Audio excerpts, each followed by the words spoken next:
My baby kitten. I hope कि story आपको पसंद आए। तो आइए हम स्टोरी में आगे बढ़ते हैं। और यूंगी कहता है, अब मैं भी जिमिन को अपना बेस्ट फ्रेंड मानता हूँ, तो मैं भी उसे किस करूँगा। यूंगी शाय होके ये कहता है। फिर शाम के समय यूंगी बस बेसब्री से जिमिन का इंतज़ार कर रहा होता है। कुछ देर बाद जिमिन वापस आ जाता है और उसके हाथ में एक बॉक्स होता है। वो यूंगी को वो बॉक्स देता है और कहता है, ये देखो मैं तुम्हारे लिए क्या लाया हूँ। यूंगी उस बॉक्स को खोलता है तो उसमें आइसक्रीम होती है, जिसे देख के यूंगी की आंखों में एक चमक आ जाती है और वो जल्दी से उसमें से आइसक्रीम निकाल के खाने लगता है। जिमिन कहता है, नो नो नो, देखो सारी मत खाना, नहीं तो तुम्हारी तबीयत खराब हो जाएगी। थोड़ी थोड़ी खाओ, थोड़ी बाद में खा लेना। और ऐसे करके उसमें से जिमिन यूंगी को थोड़ी आइसक्रीम निकाल के दे देता है, बाकी जाके रख देता है। यूंगी पहले तो मुंह बनाता है, फिर अपनी आइसक्रीम एंजॉय करने लगता है। फिर थोड़ी देर बाद जिमिन यूंगी से कहता है, चलो अब डिनर कर लेते हैं। फिर जिमिन और यूंगी डिनर करते हैं। फिर यूंगी कहता है, मुझे वो टीवी देखना है। तो जिमिन कहता है, ठीक है, हम थोड़ी देर टीवी देखेंगे, फिर उसके बाद हमें सोना भी है। तो यूंगी हाँ में सिर हिलाता है। फिर वो दोनों हॉल में बैठ के टीवी देखने लगते हैं। फिर कुछ देर बाद यूंगी को वो सीन के बारे में याद आता है और वो एक स्माइल करते हुए सोफे से उठता है और सीधे जाके जिमिन के सामने खड़ा हो जाता है। जिमिन कहता है, क्या हुआ, तुम्हें नींद आ रही है। यूंगी कुछ नहीं बोलता और बस जिमिन के होठों की तरफ देख रहा होता है। जिमिन ये नोटिस नहीं करता। वो सोचता है कि ये यूंगी को कोई काम है जो वो कहना चाहता है, पर वो डर रहा है और वो कह नहीं पा रहा। तो जिमिन अपनी जगह से खड़ा हो जाता है और यूंगी के दोनों चिक्स पे अपने हाथ को रखते हुए उससे पूछता है, क्या हुआ, तुम मुझसे कुछ पूछना चाहते हो। देखो डरो मत, मुझसे तुम कुछ भी पूछ सकते हो, पूछो। तभी यूंगी उसे सडनली किस करने लगता है। जिमिन ये देख के शॉक रह जाता है कि ये यूंगी को क्या हो गया, ये मुझे ऐसे किस क्यों कर रहा है। और यूंगी थोड़ी देर तक जिमिन को किस करते रहता है। जिमिन तो बस शॉक खड़ा हो रहता है। जिमिन उसे अलग करता है तो यूंगी पीछे हट जाता है। जिमिन थोड़ा रूड होके बोलता है, ये क्या कर रहे थे तुम। तो यूंगी डर जाता है और डरते डरते कहता है, वो मैंने सवेरे मैं तुमको अपना बेस्ट फ्रेंड मानता हूँ ना, तो मैंने तुम्हें किस किया, इसलिए मैंने तुम्हें किस किया।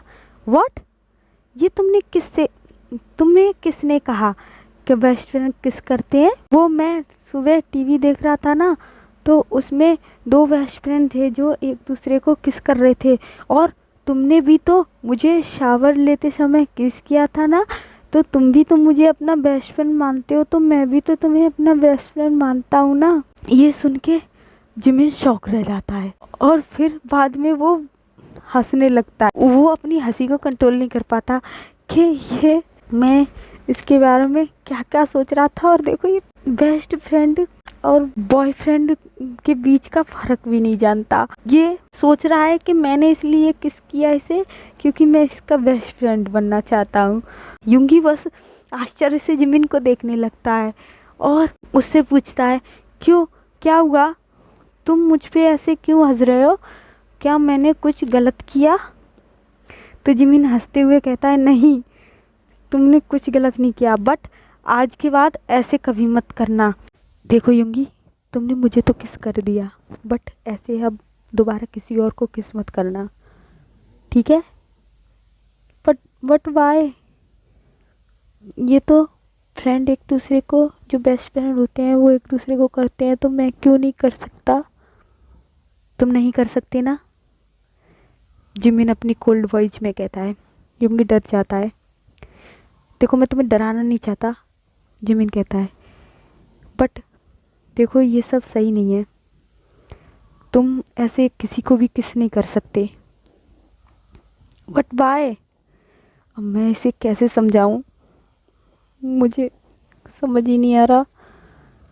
बस तुम ये समझ लो कि मैंने कहा है ना, तो तुम ऐसे किसी और को मत करना। तो युंगी सोचने लगता है। जिमिन कहता है तुम मुझे अपना बेस्ट फ्रेंड मानते हो ना? तो युंगी हाँ में सिर हिलाता है। तो बस ये समझ लो कि अगर तुम मुझे अपना बेस्ट फ्रेंड मानते हो तो ये समझ के ही मेरी बात मानोगे ना? तो युंगी फिर से हाँ में सिर हिलाता है। तो जिमिन कहता है तो मैं कह रहा हूँ ना, मेरी तरह किसी और को किस नहीं करोगे, प्रॉमिस करो मुझसे। तो युंगी कुछ देर सोचता है, फिर जिमिन से प्रॉमिस कर देता है। तो जिमिन फिर खुश हो जाता है और फिर युंगी के सिर पे हल्के से हाथ फेरता है, जिससे युंगी के भी होठों पे स्माइल आ जाती है। अब ऐसे ही उनके दिन कट रहे होते हैं। जिमिन अब धीरे धीरे युंगी के बहुत ज़्यादा अटैच हो चुका था और वो उसके दिल युंगी के लिए जिमिन के दिल में बहुत फीलिंग आ चुकी थी। जिमिन अब युंगी से प्यार करने लगा और उसे पता भी लगा कि वो युंगी से प्यार करता है। बट वो वेट कर रहा था जब युंगी समझने लायक हो, तब वो उसे इस बारे में बताए और उसे प्रपोज करके उससे मैरिज करे। बस उसे इस चीज़ का इंतज़ार था। अदर साइड युंगी के मन में भी जिमिन के लिए फीलिंग आने लगी थी, बट उसके ये समझ नहीं आ रहा था कि वो है क्या। वो भी उससे बहुत ज़्यादा अटैच हो चुका, उसके रहना पसंद नहीं करता और युंगी को जिमिन के साथ रह के काफ़ी अच्छा लगता था। बट वो भी ये समझ नहीं पा कि ये है। अदर युंगी के पेरेंट्स युंगी बहुत ढूंढते हैं। युंगी का पूरे 6 मंथ हो चुके थे, बट युंगी का कहीं था, जिसके कारण उसकी मॉम की हेल्थ भी ख़राब रहने लगी थी और उसकी मॉम काफ़ी बीमार रहने लगी थी, जिसके बारे में उसके बड़े भाई को भी खबर मिल जाती है, जो कि त्योंग है। काम की वजह से दूसरी जगह कहीं गया था।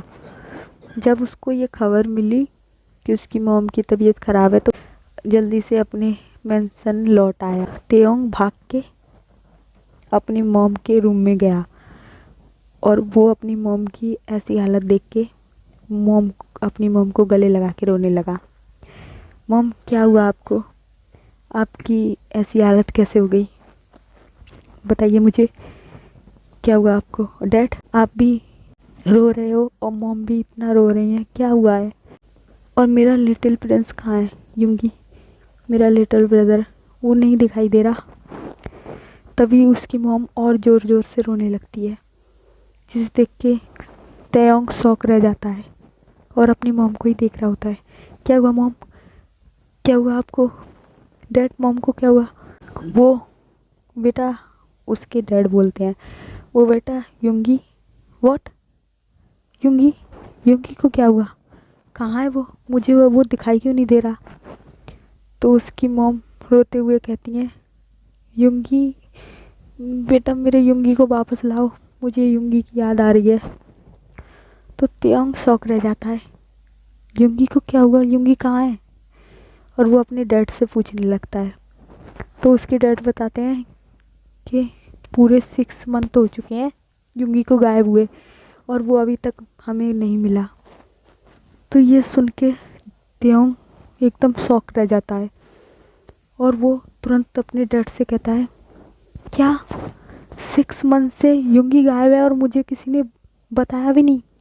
मैं अगर यहाँ नहीं आता तो तुम लोग मुझे बताते भी नहीं? उसके डैड कहते हैं, ऐसी बात नहीं है बेटा, हमने सोचा था वो, तुम जानते हो वो घर से बाहर जाए नहीं, वो तुम जानते हो वो किसी की बातें नहीं सुनता, तो वो खेलने के लिए निकला था और फिर वो अचानक पता नहीं कहाँ चला गया।